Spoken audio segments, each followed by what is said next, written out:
யோபுடைய சரித்திரம் 8ஆம் அதிகாரம். அப்பொழுது சூகியனான பில்தாத் பிரதியுத்தரமாக, நீர் எந்த மட்டும் இப்படிப்பட்டவைகளை பேசுவீர்? எது வரைக்கும் உம்முடைய வாயின் வார்த்தைகள் பலமான காற்றைப் போலிருக்கும்? தேவன் நியாயத்தை புரட்டுவாரோ? சர்வ வல்லவர் நீதியை புரட்டுவாரோ?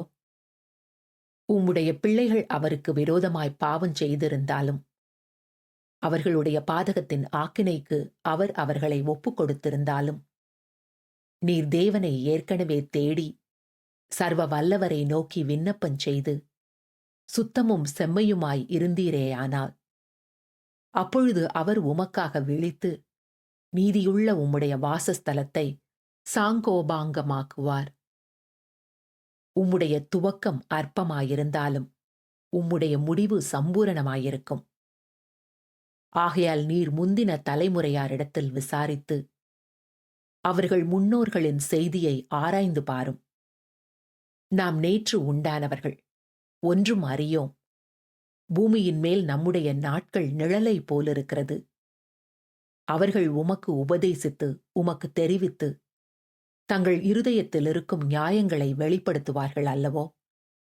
சேரில்லாமல் நாணல் ஓங்கி வளருமோ? தண்ணீர் இல்லாமல் கோரை புல் முளைக்குமோ? அது இன்னும் பச்சையாயிருக்கும் போதே அறுக்கப்படாதிருந்தும் மற்ற எந்த புல்லை பார்க்கிலும் சீக்கிரமாய் வாடிப்போம் அல்லவோ? தேவனை மறக்கிற எல்லாருடைய வழிகளும் அப்படியே இருக்கும். மாயக்காரரின் நம்பிக்கை அழிந்து போம்.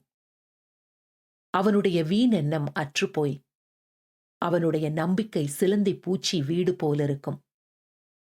ஒருவன் அதன் வீட்டின் மேல் சாய்ந்தால் அது நிலைக்க மாட்டாது. அதை பிடித்தால் அது நிற்காது. வெயில் எரிக்காததற்கு முன்னே அவன் பச்சை செடி, அதன் கொடிகள் அவன் தோட்டத்தின் மேலே படரும். அதன் வேர்கள் கற்குவியலில் சிக்கி கற்பாறையை நாடும். அது அதனிடத்தில் இராதபடிக்கு நிர்மூலமான பின் அது இருந்த இடம் உன்னை நான் கண்டதில்லை என்று மறுதலிக்கும். இதோ அவன் வழியின் மகிழ்ச்சி இப்படியே போகிறது. ஆனாலும் வேறே பேர் மண்ணிலிருந்து முளைப்பார்கள். இதோ தேவன் உத்தமனை வெறுக்கிறதுமில்லை, பொல்லாதவர்களுக்கு கை கொடுக்கிறதுமில்லை.